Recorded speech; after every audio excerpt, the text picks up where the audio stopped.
बेहतर से बेहतर की तलाश करो, मिल जाए नदी तो समंदर की तलाश करो। टूट जाते हैं शीशे पत्थरों की चोट से, तोड़ते पत्थर को ऐसे शीशे की तलाश करो।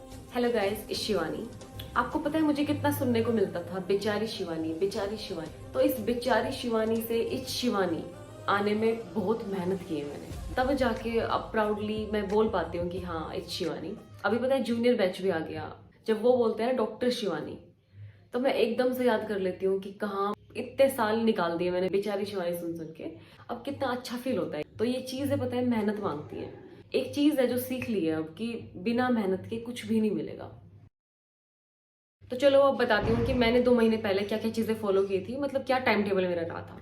तो सबसे पहली चीज़ कि मुझे नहीं लगता कोई टाइम टेबल फॉलो कर पाता होगा, क्योंकि हम जुनून में पहले दिन बना लेते हैं कि हाँ मैं ऐसे खाना खाऊंगा, इतने देर के लिए पढ़ूंगा।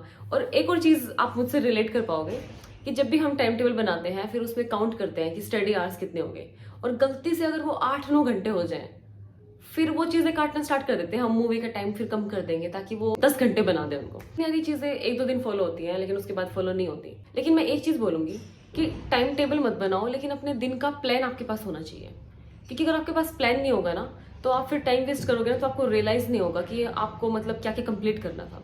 क्योंकि पता है ऐसा होता है कि अगर आपने सोच लिया हो ना कि मुझे दिन में जैसे 5 चैप्टर पढ़ने हैं, तो उसमें से अगर आपने 3 चैप्टर पढ़े हैं तो आपके दिन में ख्याल आएगा आपको बार बार कि अभी 2 चैप्टर बच रहे हैं, 2 चैप्टर बच रहे हैं। तो इसलिए प्लान बनाना जरूरी है। मैं मेरा बताती हूँ। तो सबसे पहली चीज कि मैं सुबह जल्दी उठती थी। तो इट डजेंट मीन कि मैं आपको बता रही हूँ कि आप भी जल्दी उठो। मैं ये चीज पहले बोली थी आपको कि जल्दी उठने का ट्राई करो, क्योंकि उस टाइम थोड़ा टाइम था आपके पास लंबा। लेकिन अब तो 2 महीने बच गए हैं, तो ये टाइम नहीं है कि आप एक्सपेरिमेंट करो थोड़ा सा भी। बट अगर फिर भी कोई करना चाहता है, किसी में है इतने गट्स कि हाँ चलो मैं करके देखता हूँ, तो मैं एक चीज शेयर करना चाहूंगी कि मैं रात को लेट नाइट स्टडी भी कर चुकी हूँ और मैं मॉर्निंग स्टडीज भी कर चुकी हूँ। जो मुझे एक बेनिफिट लगा कि रात को एक चैप्टर में लेके बैठती थी तो वो 2-3 घंटे में लेके बैठती थी, लेकिन सुबह वही 1-2 घंटे में तो मैं 3-4 चैप्टर पढ़ लेती थी। तो मुझे लगता है पर्सनली कि सुबह थोड़ी सी एफिशिएंसी आपकी ज्यादा होती है। तो आप एक बार देख लेना, लेकिन एक्सपेरिमेंट मत करना इस टाइम पे, क्योंकि अगर आपने इस एक्सपेरिमेंट के चक्कर में अपने 1-2 दिन वेस्ट किए ना, तो फिर क्या फायदा है ऐसी चीज का। तो ऐसे एक्सपेरिमेंट बिल्कुल मत करना। आप जिस भी टाइम कंफर्टेबल हो पढ़ने में, रात को पढ़ने में, दिन को पढ़ने में, आप उसी टाइम पढ़ो। तो मैं मेरा मतलब अकॉर्डिंग टू लाइक मॉर्निंग से स्टार्ट कर रही हूँ। आप अपना देख लेना कि आप किस हिसाब से पढ़ते हो। लेकिन एक चीज जो है वो कॉमन रहेगा सब में, कि आपको टाइम वेस्ट नहीं करना। आपको ऐसे टाइम टेबल नहीं बनाना कि मुझे 8 बजे से लेके 9 बजे तक मतलब ये पढ़ना है। तो आपको क्या करना है कि वैसे आपको टाइम टेबल नहीं बनाना, लेकिन आपको अपना एक डेली का प्लान बनाना है कि मुझे आज दिन में इतने चैप्टर कंप्लीट करने हैं। बस कोशिश करना कि वो जितने भी चैप्टर आप बनाते हो, जितने भी चैप्टर आप लिखते हो ना, वो सारों पे रात को सोने से पहले टिक करके सो, क्योंकि वो एक अलग लेवल का सेटिस्फेक्शन होता है। ये डेली का रूटीन था कि मैं सुबह बेड से उठते ही गर्म पानी पीती थी हमेशा। उसके बाद मेरा डेली का था कि मैं बैठते ही सबसे पहले मोटिवेशनल शॉर्ट्स देखती थी, लेकिन खुद से प्रॉमिस करके देखती थी कि मैं सिर्फ 1 या 2 देखूंगी, उससे आगे मैं स्क्रॉल ही नहीं करूंगी मतलब।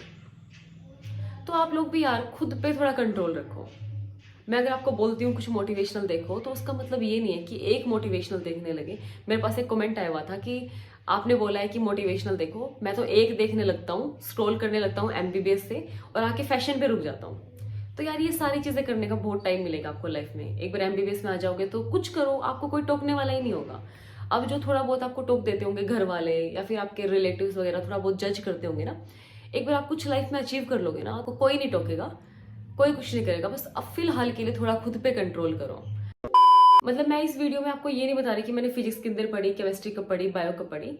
वो तो मैं वीडियो बना चुकी हूँ, मैं उसका डिस्क्रिप्शन में लिंक दे दूंगी, आप चेक कर लेना। मैं इसमें ये बताऊंगी कि मेरा टाइम टेबल मतलब किस टाइप से मैं अपना लाइक टाइम मैनेज करती थी। सबसे पहले वो 2-3 घंटे सुबह पढ़ने के बाद मैं ब्रेकफास्ट करते टाइम पीवाईक्यूज पढ़ती थी। लाइक फोन में मेरे पीवाईक्यूज वगैरह चलते रहते थे और मैं सामने अपना ब्रेकफास्ट करती रहती थी। और मुझे तो नीट के टाइम की लाइक आदत लगी हुई है ये कि मैं फोन के साथ लाइक खाना खाने की, और मैं अब भी ऐसे ही करती हूँ।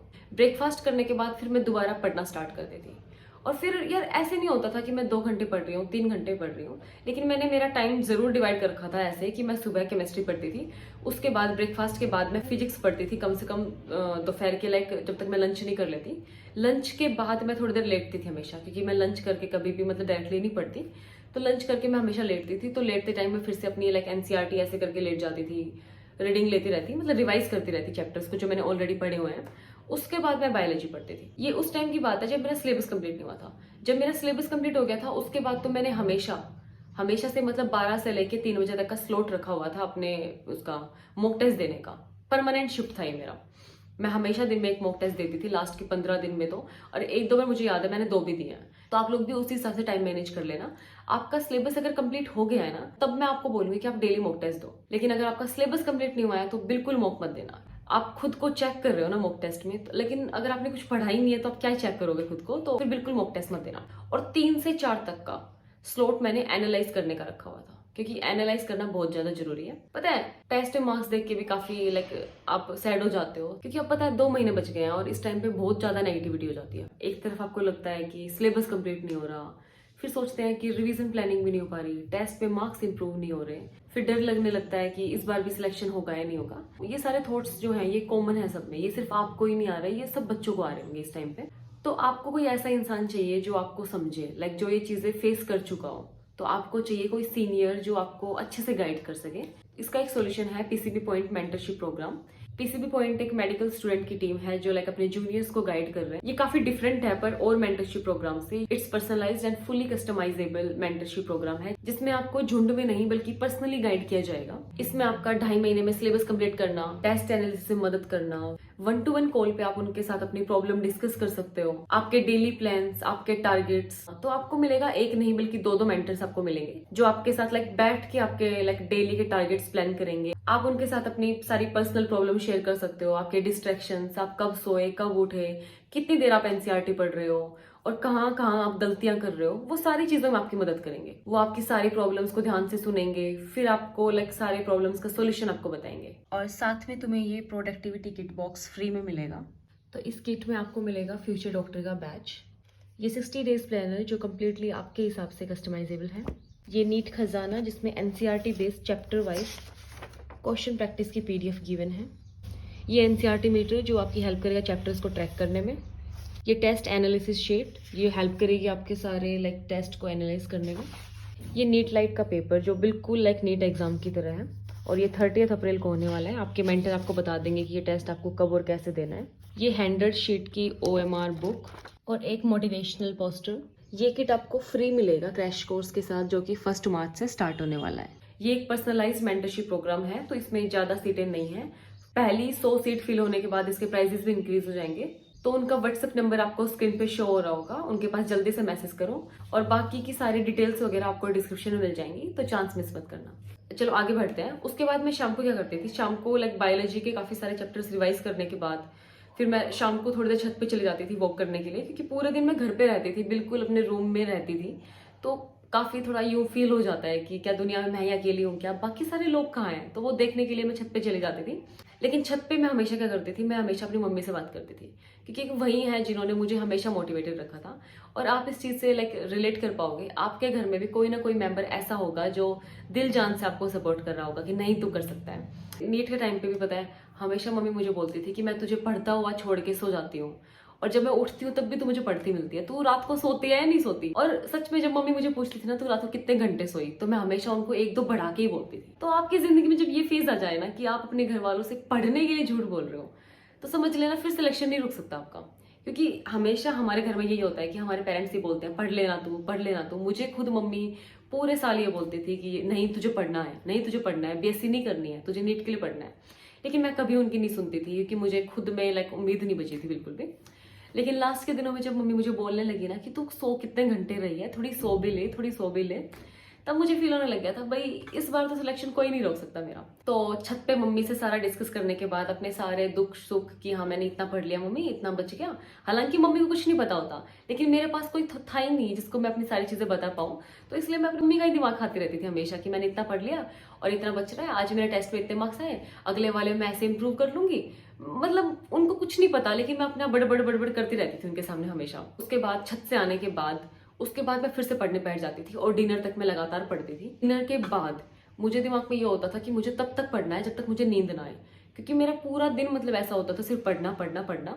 और मैं सोती भी 5-6 घंटे थी बस, उससे ज्यादा मैं नहीं सोती थी। तो इसलिए मेरे दिमाग में कभी ये नहीं रहता था कि मुझे 11 बजे तक पढ़ना है, 12 बजे तक पढ़ना है। मेरा सिर्फ ये होता था जब तक मुझे नींद नहीं आ रही ना मैं तब तक पढ़ूंगी। क्योंकि पता है मुझे हमेशा से आदत रही है कि मैं बेड पे लेटने के बाद 2-3 घंटे के बाद मुझे नींद आती है हमेशा। मतलब मेरे साथ कभी ऐसा नहीं हुआ कि मैं पढ़ते पढ़ते सो गई हूँ, कभी नहीं हुआ ऐसा। लेकिन मैंने अपने दिमाग में ये चीज़ ठानी हुई थी कि मुझे बेड पे लेट के टाइम वेस्ट नहीं करना है। तो जब तक मैं बिल्कुल लटके ना लेने लग जाऊँ ना नींद के, तब तक मुझे उठना नहीं है वहां से। उसके बाद मैं बेड पे जाती थी और बेड पे जाने के बाद फिर मैं अपनी लिस्ट देखती थी कि आज मुझे ये चीज़ें कंप्लीट करनी थी, तो क्या मैंने ये सारी चीज़ें कंप्लीट कर दी हैं।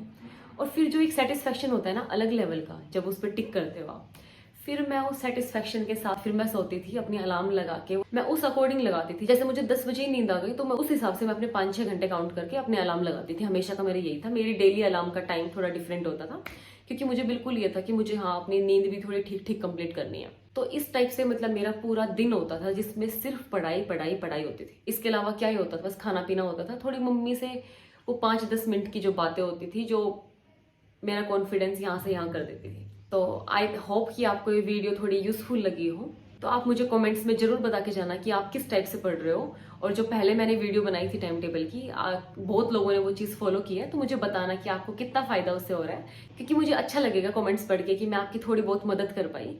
क्योंकि पता है, जब मैं पढ़ती थी ना नेट के लिए, तो मैं हमेशा सोचती थी कि काश मैं सबको ये बताऊं कैसे पढ़ो ऐसे पढ़ो।